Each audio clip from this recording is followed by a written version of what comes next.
The station floated in the empty darkness between three star systems. It was a place where no single species held power. Traders came here. Warriors came here. Criminals came here. Everyone came to because it was neutral ground, and neutral ground meant that business could happen without war. The station was massive. It stretched for miles in every direction, a city of metal and glass hanging in the void of space. Thousands of beings walked its corridors every day. Most of them were predators. The galaxy, as it turned out, was full of predators. They were the largest. They stood 8 feet tall, sometimes taller, and their bodies were covered in thick bone plates that could stop a knife or even a bullet. Their hands ended in claws that could tear through steel. They were conquerors, warriors, and they respected only strength. They were smaller but no less dangerous. They looked something like wolves that had learned to walk upright, with long snouts filled with razor-sharp teeth. They were fast, clever, and they hunted in packs. Their eyes glowed yellow in the dark. They were perhaps the most feared of all. They resembled tall, thin insects with hard shells and long limbs. Their bodies produced a venom that could kill most species in minutes. They rarely spoke, and when they did, their voices sounded like breaking glass. These were the beings that ruled the galaxy. These were the hunters, the killers, the apex predators of 1,000 worlds. And then there were the humans. Humans had only recently joined the galactic community. They had no claws, they had no fangs. They had no armor, no venom, no natural weapons of any kind. Their bodies were soft and broke easily. They were slow compared to the, weak compared to the, and fragile compared to everyone. Most species looked at humans and saw prey, harmless creatures that had somehow stumbled into space through luck rather than strength. Humans were tolerated on stations but they were not respected. They worked as cooks, as cleaners, as translators. They did the jobs that predator species considered beneath them. Was one of these humans? He was 57 years old, with gray hair that he kept short and hands that were rough from decades of work. His face was weathered, lined with wrinkles that deepened when he smiled, which was often. He had come to station 12 years ago, and in all that time, he had never raised his voice in anger or lifted his hand against another being. Was a gardener. This fact confused many of the station's residents. Gardens were rare in space. Plants needed soil, water, light, and care. They needed patience. Predator species had little use for such things. They ate meat, hunted their food, and saw growing plants as a waste of time. But the station's administrators had allowed to build his garden anyway. It started small, just a few pots in an unused storage room. Over the years, it had grown. Now it filled an entire section of the station's lower levels. Tomatoes grew in neat rows. Herbs filled the air with their scent. Flowers bloomed in colors that most station residents had never seen. The garden provided fresh vegetables for the station's kitchens. It provided herbs for the medical bay. But more than that, it provided something that the cold metal station desperately needed. It provided life. Worked in his garden every day. He woke early before most of the station stirred, and he tended his plants with the same care that a parent might tend a child. He talked to them as he worked, his voice soft and gentle. He knew it was strange. He did not care. The predator species who passed through his garden watched him with curiosity or contempt. Some laughed at the soft human playing in the dirt. Others simply ignored him, as one might ignore furniture. A few, very few, stopped to look at the flowers or smell the herbs. These visitors always seemed surprised by what they felt. Never pushed. He simply smiled and offered them a tomato or a sprig of mint. Sometimes they took it. Sometimes they did not. Either way, he continued his work. On this particular evening was pruning his tomato vines. The artificial lights above him mimicked the warm glow of a sunset, a small comfort that reminded him of Earth. His hands moved with practiced ease, removing dead leaves and checking for disease. He was humming an old song, one his mother had taught him when he was very young. That was when he heard the sound. It was soft, almost too soft to notice. A scratching, scrabbling noise like small claws on metal, then a thump and a whimper. Stopped humming. He set down his pruning shears and listened. The sound came again. It was coming from the garden's entrance, from the narrow corridor that connected his green space to the rest of the station. Something was moving there, something small. Walked toward the sound slowly. He had learned long ago that sudden movements frightened most creatures, predator or prey. He kept his hands visible and his posture relaxed. When he reached the entrance, he saw her. She was but unlike any he had ever seen. She was tiny, barely 3 feet tall, with plates that were soft and pale instead of hard and dark. Her eyes were huge in her small face, and they were filled with terror. A hatchling, a child. She had tumbled through the entrance and now lay on the floor, her small body trembling.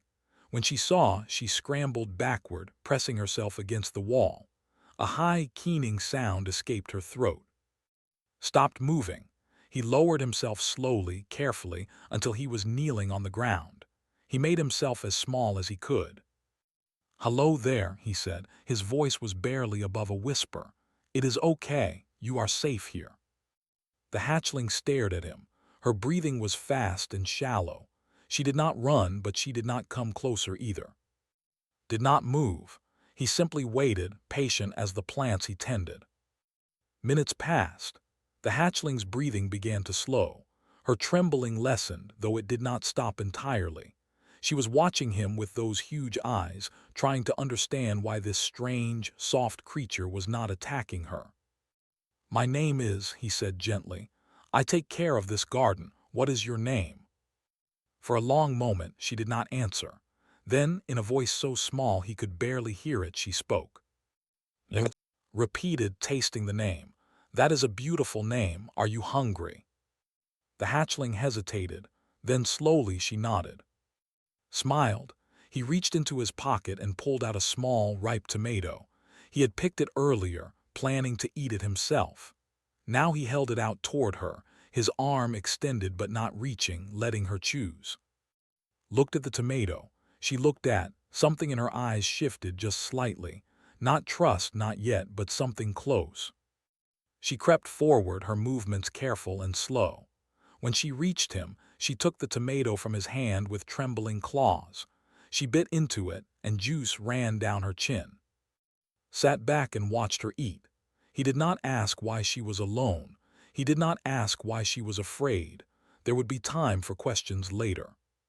For now it was enough that she was here, and she was eating, and she was safe. Outside the garden, the station continued its endless noise. Predators walked the corridors, conducting their business of trade and war. They did not know that anything had changed. But something had. In a garden at the edge of stars, a human had offered kindness to a frightened child.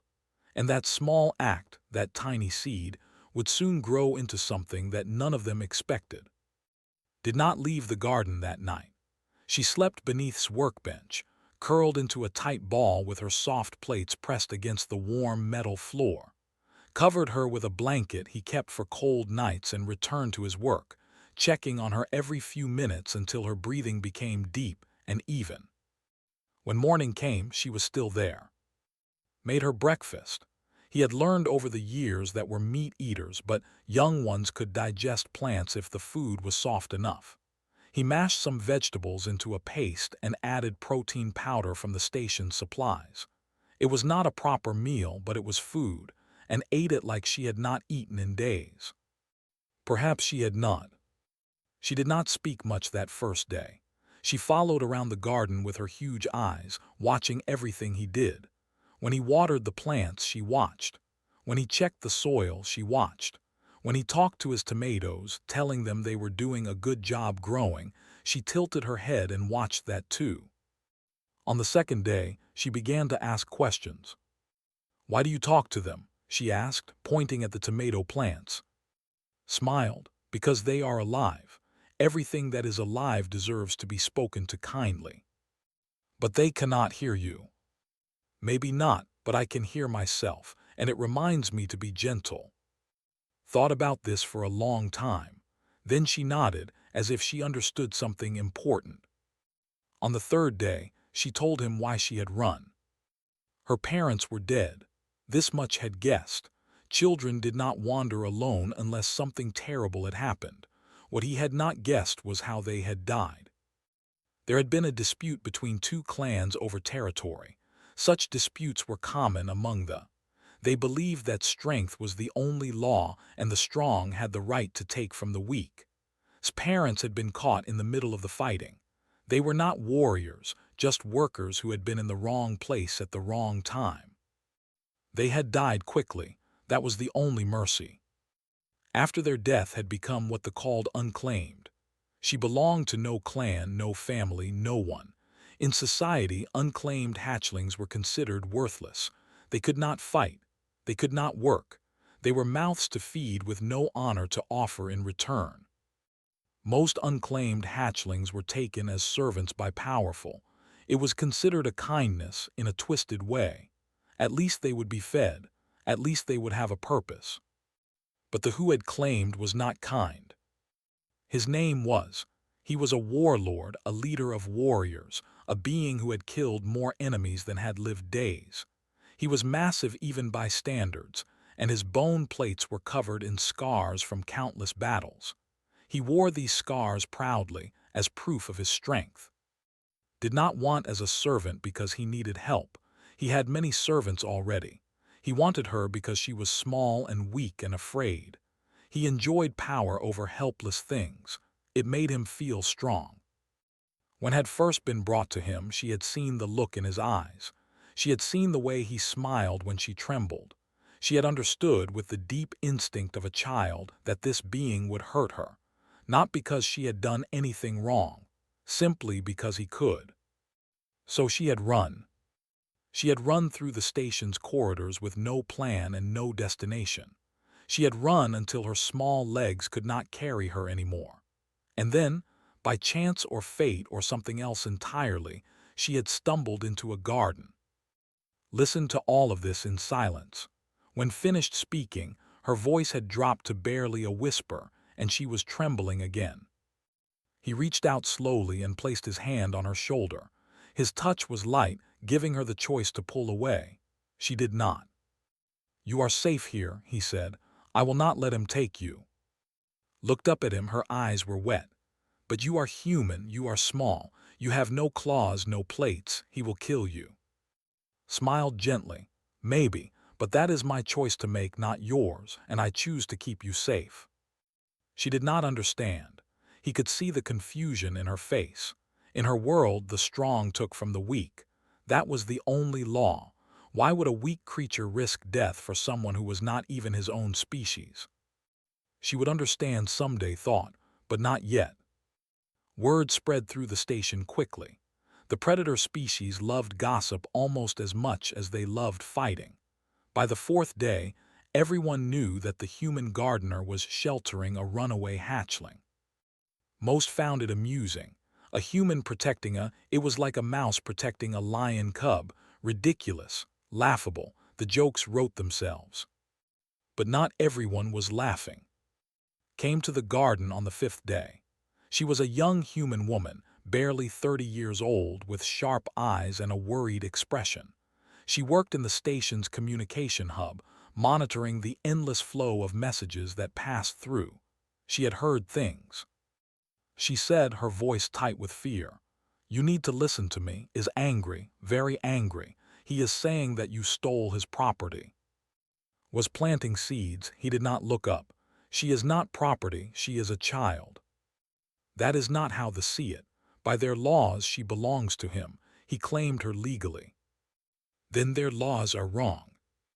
Grabbed his arm, forcing him to look at her. Laws do not matter here. Power matters, and has power. He has warriors. He has killed beings twice your size for smaller insults than this. Met her eyes. He saw the fear there, and beneath it something else. Something that looked like desperate hope. "What would you have me do?" he asked quietly. "Give her back to him. Let him hurt her because I am afraid." His grip loosened. She did not have an answer. I have been on this station for 12 years, said. I have watched predators fight and kill and take from each other. I have watched them measure everything in terms of strength and weakness. And in all that time, I have wondered something. What? I have wondered what would happen if someone simply refused to play their game. If someone stood still when everyone expected them to run. If someone chose kindness when cruelty was easier. He turned back to his seeds, pressing them gently into the soil. Maybe nothing will happen. Maybe will come and he will kill me and he will take anyway. That is possible, but maybe, just maybe, something else will happen, something no one expects. Stared at him for a long moment, then she shook her head slowly. You are either the bravest human I have ever met, she said, or the most foolish. Smiled, perhaps both, we will see. After left, crept out from behind the tomato plants where she had been hiding. She had heard everything. You should not die for me, she said. Her voice was small but firm. I am not worth it. Looked at her. This tiny creature with her soft plates and her huge eyes and her broken heart. This child who had been told her whole life that she was worthless. That, he said gently, is exactly why I must. Outside the garden, the station continued its business. Traders traded. Warriors boasted. And somewhere in the quarter, a warlord named sharpened his claws and planned his visit to a certain garden. The confrontation was coming. Everyone could feel it. But simply watered his plants and waited. He had planted many seeds in his life. Some grew quickly. Some grew slowly. Some did not grow at all. But the ones that did, the ones that pushed through the soil and reached for the light, those were the ones that changed everything. He had a feeling that the seed he had planted now, the seed of simple kindness, was about to change more than anyone could imagine. Came on the 7th day. Was kneeling in the soil, checking the roots of his pepper plants, when he heard the heavy footsteps. Footsteps were unmistakable. They shook the floor like small earthquakes, each step a reminder of the massive weight behind them. But these footsteps were different. There were many of them, too many. He looked up and saw them filling the garden's entrance. Stood at the front. He was enormous, nearly 9 feet tall, and his bone plates were dark gray, almost black. Scars covered his body like a map of violence, each one a story of blood and death. His eyes were small and cold, the eyes of a creature that had never known fear. Behind him stood 4 warriors. They were smaller than but still massive, each one capable of tearing a human apart with their bare hands. They wore the marks of his clan, symbols carved into their plates that showed their loyalty. The garden suddenly felt very small. The other visitors fled immediately. A pair of merchants who had been examining the herbs scrambled for the exit, their long legs carrying them away in seconds. A translator who often came to read among the flowers dropped her book and ran without looking back. In moments, the garden was empty except for and somewhere behind the tomato plants, a small hatchling who was trying very hard not to make a sound. Rose to his feet slowly. He brushed the dirt from his hands, taking his time, keeping his movements calm. His heart was beating fast, but he did not let it show on his face. "Welcome to my garden," he said. His voice was steady. "Can I help you with something?" Laughed. It was not a pleasant sound. It was harsh and grating, like stones grinding together. "Human," he said, "you have something that belongs to me." "I have tomatoes," replied, "and peppers and some very nice herbs. You are welcome to any of them." The warriors behind shifted. They were not used to prey that talked back. They were not sure if this human was brave or simply too stupid to understand the danger he was in. Took a step forward. The ground trembled beneath his weight.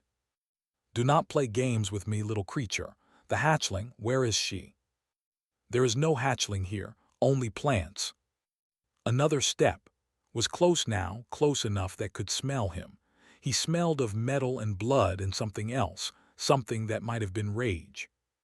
"I tracked her here. I know she is hiding in this place. Give her to me and I will leave." refuse, and I will take her anyway. The only difference is whether you are alive or dead when I do. Did not step back. He did not lower his eyes. He looked up at the massive predator towering over him and spoke in the same calm voice. She came to me frightened and hungry. I fed her. That is all I have done. I will not hand her over to someone who terrifies her. Silence. The warriors exchanged glances. This was not how prey was supposed to behave. Prey ran. Prey begged.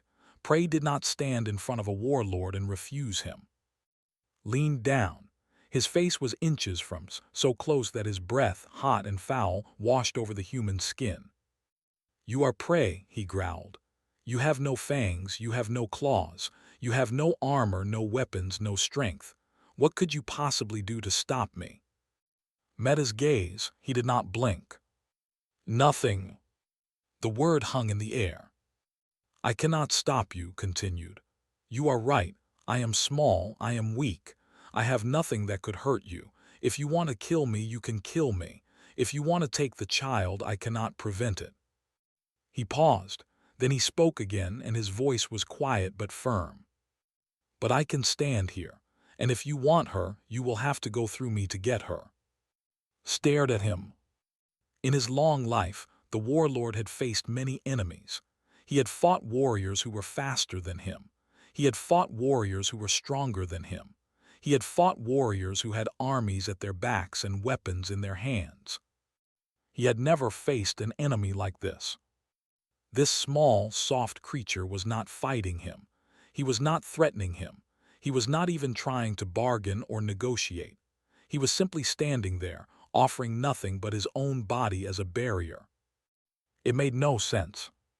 You would die for a hatchling that is not even your species? Asked. There was something in his voice now, something that might have been confusion. Yes. Why? Smiled. It was a sad smile, but there was no fear in it. Because someone should. Because she is a child who has done nothing wrong. Because the universe is cold and dark and full of beings who measure everything by strength. And I am tired of it. He gestured around at his garden, at the plants he had spent 12 years growing. I cannot change the galaxy. I cannot make predators into prey or weakness into strength. But I can do this. I can stand here in this small space and say that this child will not be taken, not while I breathe. Straightened, he looked at this human, this tiny creature who should have been cowering and begging, and he felt something he had not felt in a very long time. He felt uncertain. His hand rose, his claws extended, each one sharp enough to cut through bone. One strike. That was all it would take. One strike and this foolish human would be dead and the hatchling would be his. But something stopped him. It was not fear, did not know fear. It was something else, something harder to name. It was the way the human was looking at him. There was no hatred in those eyes, no anger, no desperation. There was only a quiet certainty, an acceptance of what was about to happen combined with a complete refusal to step aside. Had killed many beings in his life. He had killed warriors and cowards, heroes and villains. He had killed beings who fought back and beings who did not. But he had never killed anyone who looked at him like this. His hand trembled just slightly, just enough to notice. And then from behind him, he heard voices. They were quiet at first, just whispers from the corridor outside. But they grew louder, and soon he could hear words. What is happening? The human, the gardener, is threatening him. Is he going to fight? No, he is just standing there. Turned his head. The corridor was no longer empty. Beings were gathering, drawn by the commotion, and an even other. Station workers and merchants and travelers. They were watching, their eyes fixed on the scene before them. They were witnesses. In predator society, witnesses mattered. What you did in private was your own business. What you did in public became part of your reputation, and reputation was everything. Looked at the crowd, he looked at the human. He looked at his raised hand, his extended claws ready to kill. And he realized with a cold shock that he was trapped. If he killed this human now in front of all these witnesses, what would they see? They would see a mighty warlord slaughtering an unarmed gardener. They would see the strongest attacking the weakest. They would see not strength, but cruelty. And cruelty without purpose was not respected. It was despised. His hand lowered slowly, his claws retracted. The crowd was still watching. They had seen everything. They had seen the human stand his ground. They had seen the warlord hesitate. They had seen the predator blink first. Leaned close to one more time. His voice was low, meant only for the human's ears. "This is not over," he hissed. "I will have what is mine." Nodded slightly, perhaps, but not today. For a long moment they stared at each other. Predator and prey, strength and weakness. Two beings who had just discovered that the rules they thought they knew might not be as simple as they seemed. Then turned and walked away. His warriors followed, their heavy footsteps shaking the floor. The garden was silent. Stood alone among his plants, his hands still dirty with soil, his heart still beating fast. He had won nothing. He had changed nothing. But he was still standing. And sometimes that was enough. 3 days passed. Word of what had happened continued to spread. It moved beyond station, carried by traders and travelers to other stations, other worlds, other systems. The story grew with each telling, as stories do, but the core remained the same. A human had stood against a warlord. A human had not blinked, and the warlord had walked away. Heard the stories. He heard them from his warriors, from merchants, from rivals who smiled too widely when they greeted him. He heard the whispers that followed him through the corridors of the station. He saw the looks that predators gave him, looks that held something he had never seen before. Doubt. They doubted him now. They questioned his strength, not because he had been defeated in combat, but because he had hesitated, because he had shown uncertainty, because a small, soft human had made him pause. In predator society, hesitation was worse than defeat. Defeat meant you had fought and lost. Hesitation meant you had been afraid. Was not afraid. He told himself this over and over. He was not afraid of a human. He was not afraid of anything. He had simply chosen not to kill the gardener. He had made a tactical decision. That was all. But the whispers continued, and with each passing day, his reputation crumbled a little more. On the 4th day, he gathered his warriors and marched to the garden. This time he did not come to threaten. He came to finish things. He came to prove that he was still strong, still powerful, still worthy of fear. He would kill the human, take the hatchling, and silence the whispers forever. But when he reached the garden, he stopped. The corridor was not empty. They stood in rows, filling the space outside the garden entrance. Dozens of them, and in species that did not even recognize. They were not armed. They were not threatening. They were simply standing there, watching, waiting. Witnesses. Pushed through them, his warriors at his back. The crowd parted to let him pass, but they did not leave. They followed, flowing into the garden behind him like water filling a container. And there, in the center of his garden, stood. He was alone, was hidden somewhere, probably behind the tomato plants again. The human looked small and old and tired. He looked like exactly what he was, an aging gardener who had spent his life talking to plants. But he did not move. He did not run. He stood among his flowers and his vegetables and his herbs, and he waited. Stopped in front of him.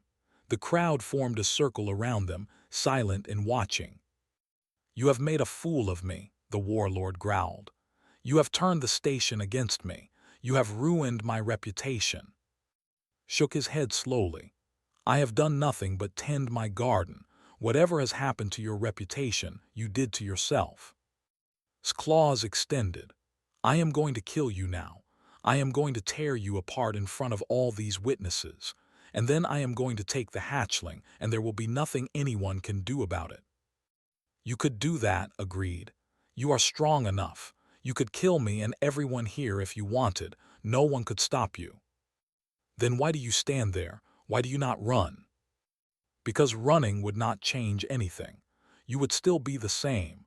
I would still be the same. The only thing that would change is that I would die tired instead of standing still. Stared at him. The human's voice was calm, almost peaceful. There was no fear in his eyes.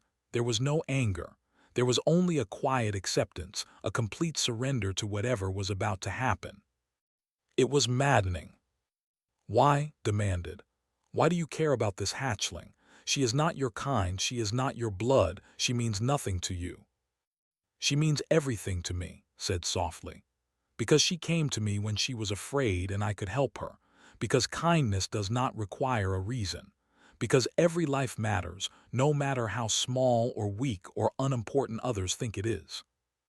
He gestured around at his garden, at the plants he had nurtured for so many years. Do you know why I grow things? Because growing things is hard. Seeds do not always sprout. Plants do not always survive. You give them water and light and care, and sometimes they die anyway. But sometimes they grow. Sometimes they become something beautiful, and that makes all the failures worth it. He looked at the warlord, and there was something in his eyes that did not understand.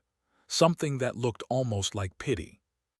You have spent your whole life taking things, taking territory, taking servants, taking lives, but you have never grown anything. You have never created anything. You have never cared for something simply because it needed care. I am a warrior. Growing things is for the weak. Is it? Smiled sadly. Then why are you so afraid of what I have grown here? His hand trembled. He looked around at the crowd, at all these predators who had come to stand with a human gardener. He saw the old healer who had saved his warriors' lives. He saw the merchant who supplied half the station with goods. He saw a female from a respected clan. They were all watching him, waiting to see what he would do. If he killed now, they would remember. They would tell stories about him for generations. Not stories of strength or glory, but stories of cruelty. Stories of a warlord so threatened by a human that he had to murder him in front of witnesses. He would win this battle, but he would lose everything else. The realization hit him like a blow. This human had not defeated him with strength. He had not defeated him with weapons or tactics or allies. He had defeated him by simply existing, by being so utterly unafraid that fear itself became meaningless. Lowered his hand. The claws retracted. The crowd let out a breath they had not known they were holding. Keep the hatchling, said. His voice was thick with something that might have been rage or might have been shame. She is not worth my time. He turned and walked away. His warriors followed, their heads down, not meeting anyone's eyes. The crowd parted to let them pass. No one spoke. And then they were gone. For a long moment, silence filled the garden. Then, slowly, emerged from behind the tomato plants. She walked to and stood beside him, her small hand reaching up to grip his. He left, she whispered. He really left. Yes. Why? He could have killed you. He could have taken me. Why did he leave? Looked down at her. His eyes were wet, but he was smiling. Because he finally understood something. Something that predators often forget. What? That there are many kinds of strength. Claws and fangs are one kind. But there is another kind that is much harder to fight against. The strength to stand still when everyone expects you to run. The strength to be kind when cruelty is easier. The strength to make others want to stand beside you. He gestured at the crowd around them, at all the beings who had come to protect him. Predators rule through fear, but fear is fragile. Break it once and it never heals the same way. Respect, though, respect grows like a garden, slowly but deep. In the weeks that followed, things changed on station. Not dramatically, not all at once, but undeniably. More species visited the garden. Some brought their young to learn about growing things. Others simply came to sit in the green quiet and remember what soil felt like. Stayed with. No one challenged this again. She learned to plant seeds and water flowers and talk to tomatoes. She grew taller and stronger, her plates hardening with age, but she never forgot what she had learned in the garden. Kindness was not weakness. Standing still was not surrender.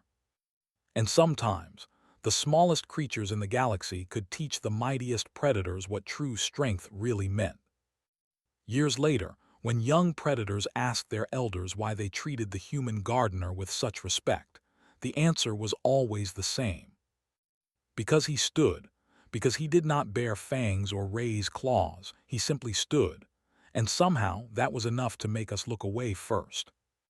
The galaxy's predators had learned something new about humans that day. They were not merely prey to be ignored or tolerated. They were something far more unsettling. They were patient, they were kind, and when they chose to stand their ground, they did not need claws to make hunters lower their eyes. In a garden at the edge of stars, an old human continued to tend his plants, and sometimes, when the light was right, he would look at the flowers blooming around him and smile. He had planted many seeds in his life, but these, he thought, were the most beautiful of all.